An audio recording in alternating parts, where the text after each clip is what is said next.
Join ಆಗಿದ್ದಾರೆ. ಅರ್ಚನಾ ಉಡುಪ ಅವರೇ ನಮಸ್ತೆ. ಗಾನ ಕೋಗಿಲೆ ತಮ್ಮ ಗಾನವನ್ನು ನಿಲ್ಲಿಸಿದ್ದಾರೆ. 48,000ಕ್ಕೂ ಹೆಚ್ಚಿನ ಹಾಡುಗಳನ್ನು ಹಾಡಿರುವಂತಹ ಈ ಒಂದು ಗಾನ ಸಾಮ್ರಾಜ್ಞಿಯ ಬಗ್ಗೆ ಏನು ನೆನಪಿಸ್ಕೊಳ್ಳೋದಕ್ಕೆ ಬಯಸ್ತೀರಿ?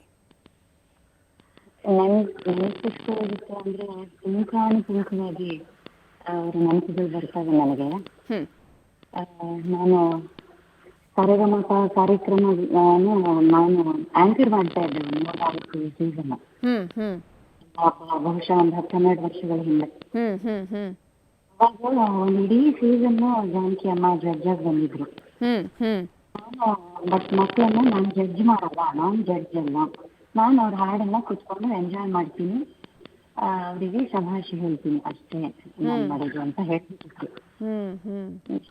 ನಾನು ಈ ಮಕ್ಕಳನ್ನ ಜಡ್ಜ್ ಮಾಡೋಷ್ಟು ದೊಡ್ಡವಳಲ್ಲ ಅಂತ ಹೇಳೋರು.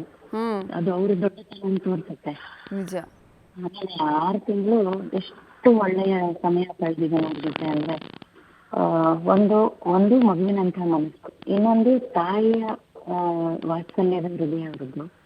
ನಾನು ಪ್ರತಿ ಸಲ ಸೆಟ್ಟಿಗೆ ಹೋಗೋದಕ್ಕೆ ಮುಂಚೆ ಅವ್ರ ರೂಮಿಗೆ ಹೋಗಿ ನಾನು ಹೇಗೆ ರೆಡಿ ಆಗಿದ್ದೀನಿ, ಏನು ಕಾಸ್ಟ್ಯೂಮ್ ಹಾಕೊಂಡಿದೀನಿ, ಏನ್ ಹೇರ್ ಸ್ಟೈಲ್ ಮಾಡ್ಕೊಂಡಿದ್ದೀನಿ ಎಲ್ಲ ಅವ್ರಿಗೆ ತೋರ್ಸ್ಬಿಟ್ಟು ಹೋಗ್ಬೇಕು. ನಾನು ನನಗೆ ಪ್ರತಿ ದೃಷ್ಟಿ ತೆಗೆದ್ಬಿಟ್ಟು ಕಳ್ಸೋರು, ಮುದ್ದು ಮಾಡ್ಬಿಟ್ಟು. ಅಷ್ಟು ವಾತ್ಸಲ್ಯಮಯಿ, ಅಷ್ಟು ಸಿಂಪ್ಲಿಸಿಟಿ ಅಂದ್ರೆ ಏನು ಅಂತ ನಾನು ಅವ್ರನ್ನ ನೋಡಿ ಕಲಿಬೇಕು ಎಲ್ಲರೂ. ಅವರಾಗಿರ್ಬೋದು, ಬಾಲಸರಾಗಿರ್ಬೋದು, ಅಷ್ಟು ಸಿಂಪಲ್.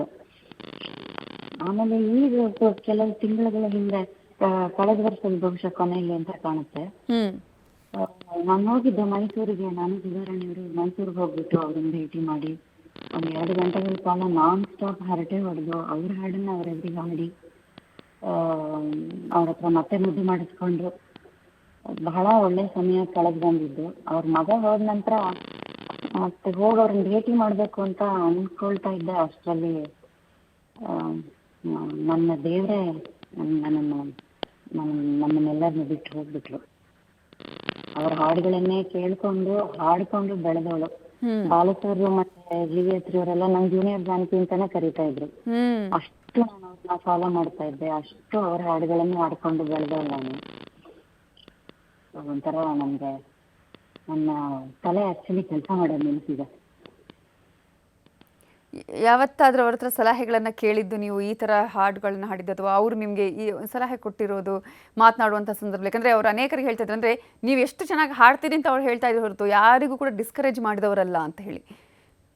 ಅವರು ಕಾರ್ಯಕ್ರಮಕ್ಕೆ ಜಡ್ಜಾಗಿ ಸ್ಥಾನದಲ್ಲಿ ತೋರಿಸಿದಾಗ್ಲೂ ಅವ್ರು ಎಲ್ಲರಿಗೂ ತುಂಬಾ ಚೆನ್ನಾಗಿ ಆಡ್ತೀನಿ ಮಗಳು, ತುಂಬಾ ಚೆನ್ನಾಗಿ ಆಡ್ತೀನಿ ಮಗು ಅಂತಾನೆ ಹೇಳ್ತಾ ಇದ್ರೆ ಹೊರತು ಅವರು ಬಹುಶಃ ಅದಕ್ಕೆ ದೇವತೆ ಅಂತ ಹೇಳೋದು, ಅದಕ್ಕೆ ತಾಯಿ ಸರಸ್ವತಿ ಅಂತ ಹೇಳೋದು.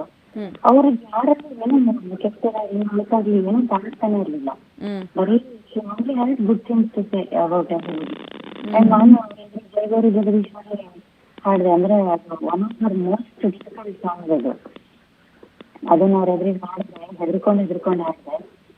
ಅವರು ನೋಡಿ ಬ್ರೈಟ್ನೆಸ್ ಅನ್ಕೊಂಡು ಅನ್ನೋದು ನನಗಿಂತ ಚೆನ್ನಾಗಿ ಯಾಕೆ ಹೆದರ್ಕೊಂತೀಯ ಅಂತಾರೆ ಅವರು. ಹೇಳ್ದೆ ಅದು ಈ ಜನಕ್ಕೆ ಸಾಧ್ಯ ಅಲ್ಲಮ್ಮ, ನಿಮ್ಗಿಂತ ಅಲ್ಲ ನಿಮ್ ತುಂಬ ಹೇಳಕ್ಕೆ ಸಾಧ್ಯ ಇಲ್ಲ. ಏನೋ ಒಂದು ಶಾಸ್ತ್ರ ತಾಳದಷ್ಟು ಹತ್ರದಲ್ಲೇ ಏನಾದ್ರು ಹಾಡಿದ್ರೆ ಅದೇ ನನ್ನ ಸೌಭಾಗ್ಯ ಅಷ್ಟೇ. ಈ ಮಾತು ಹೇಳಿದ್ರಲ್ಲ, ಅದಕ್ಕಿಂತ ನನಗೆ ಜನ್ಮದಲ್ಲಿ ಏನು ಬೇಕಾಗಿಲ್ಲ ಅಂತ ಹೇಳಿದ್ರು. ನಿಜ. ಧನ್ಯವಾದಗಳು ಅರ್ಚನಾ ಉಡುಪ ಅವರೇ, ನ್ಯೂಸ್ 18 ಜೊತೆ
ವಿಷಯವೇ ಅಲ್ಲ, ಜೊತೆಗೆ ಅವರ ಸರಳತೆಯ ಜೀವನ.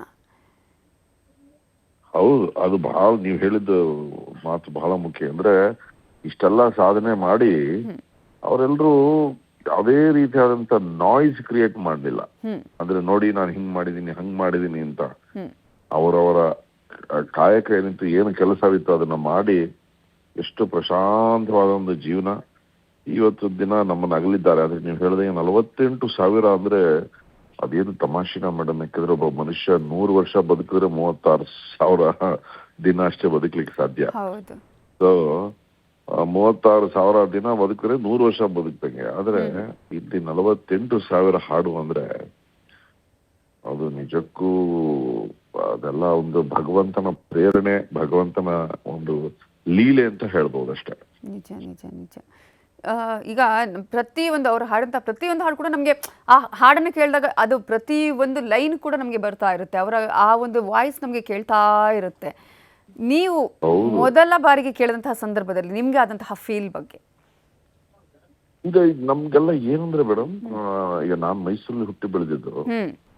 ನಮಗೆ ಚಿಕ್ಕನ್ನಲ್ಲಿ ಸಂಗೀತ ಅಂದ್ರೆ ಒಂದೇ ಮಾಧ್ಯಮ ಅಂತ, ಅದು ರೇಡಿಯೋ ಮೇಡಮ್. ಟಿವಿ ಕೂಡ ಲಿಟಲ್ ಲೇಟರ್.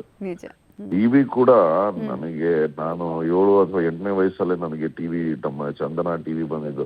ಬಟ್ ಅದಕ್ಕೂ ಮುಂಚೆ ನಮಗೆ ರೇಡಿಯೋ ಮಾತ್ರ ಒಂದು ಮಾಧ್ಯಮ. ರೇಡಿಯೋ ಅಂದ್ರೆ ನಮಗೆ ಬೆಳಗ್ಗೆ 7:45ಗೆ ಚಿತ್ರಗೀತೆ ಬರೋದು. ಆ ಚಿತ್ರಗೀತೆಯಲ್ಲಿ ಈ ಧ್ವನಿಗಳೇ. ಹಾಗಾಗಿ ಮೊದಲ ಬಾರಿಗೆ ಕೇಳದೆ ಅಂತಲ್ಲ, ಇದೆಲ್ಲ ಒಂಥರ ತಾಯಿ ಲಾಲೆ ಹಾಡ್ದಂಗೆ. ಯಾಕಂದ್ರೆ ಅದರಲ್ಲಿ ಹೇಳುವಾಗ ಈಗ ಅವರ ಅಂದ್ರೆ ಸಂಗೀತಗಾರರ ಗಾಯಕರ ಹೆಸರುಗಳನ್ನ ಹೇಳ್ತಾರೆ. ಅಲ್ಲಿಂದಲೇ ನಮಗೆ ಅದು ಕೇಳ್ತಾ ಹೋಯ್ತು ಅಂತ ಹೇಳಿ. ಆ ಸಂದರ್ಭದಲ್ಲಿ ರೇಡಿಯೋಗಳಲ್ಲಿ ಹೇಳುವಾಗ ಎಸ್ ಜಾನಕಿ, ಬಾಲಸುಬ್ರಹ್ಮಣ್ಯಂ, ಹೀಗೆ ಪ್ರತಿಯೊಬ್ಬರ ಹೆಸರುಗಳನ್ನ ಹೇಳಿ ರಚನೆ ಯಾರು, ಸಾಹಿತ್ಯ ಯಾರು, ಇವೆಲ್ಲವೂ ಕೂಡ ಹೇಳಿದಾಗ ಅಲ್ಲಿಂದನೇ ನಮ್ಮ ಮನಸ್ಸಿಗೆ ಅದು ಉಳಿತಾ ಹೋಯ್ತು ಅಂತ ಹೇಳಿ. ವಿಜಯ್ ಪ್ರಕಾಶ್, ನನ್ನ ವಾಯ್ಸ್ ಕೇಳಿಸ್ತಾ ಇದೆಯಾ?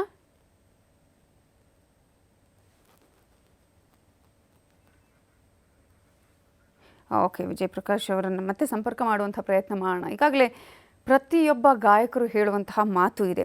ಏಕೆಂದರೆ ಸರಳತೆಯ ಜೀವನ. ಎಂದೂ ಕೂಡ ತಾನು ಈ ರೀತಿಯಾಗಿ ಇರಬೇಕು ಅಥವಾ ಇಷ್ಟು ಹಾಡುಗಳನ್ನು ನಾನು ಹಾಡಿದ್ದೀನಿ, ನಾನು ಇಷ್ಟು ಮೇಧಾವಿ ಗಾಯಕಿ ಅನ್ನುವಂತಹ ಯಾವ ಹಮ್ಮು ಬಿಮ್ಮು ಕೂಡ ಎಸ್ ಜಾನಕಿ ಅವರಿಗೆ ಇರಲಿಲ್ಲ. ಮಾತೃ ಹೃದಯ. ಒಬ್ಬ ತಾಯಿ ತನ್ನ ಮಕ್ಕಳನ್ನು ಹೇಗೆ ನೋಡ್ಕೊಳ್ತಾರೆ ಅದೇ ರೀತಿಯಾಗಿ ಪ್ರತಿಯೊಬ್ಬ ಗಾಯಕಿಯನ್ನು, ಪ್ರತಿಯೊಬ್ಬರನ್ನು ಕೂಡ ನೋಡ್ಕೊಂಡವರು. ವಿಜಯ್ ಪ್ರಕಾಶ್ ಸರ್, ಒಂದು ಮಹಾಸಾಗರದ ಆಳವನ್ನ ಅರಸಿ ಹೊರಟ ಹಾಗೆ ನಾವು ಎಸ್ ಜಾನಕಿಯವರ ಹಾಡುಗಳ ವಿಚಾರವನ್ನ ಗಮನಿಸಬೇಕಾಗತ್ತೆ. ಯಾಕಂತ ಹೇಳಿದ್ರೆ ಒಂದು ಸಣ್ಣ ಅಳತೆಯನ್ನ ಕೂಡ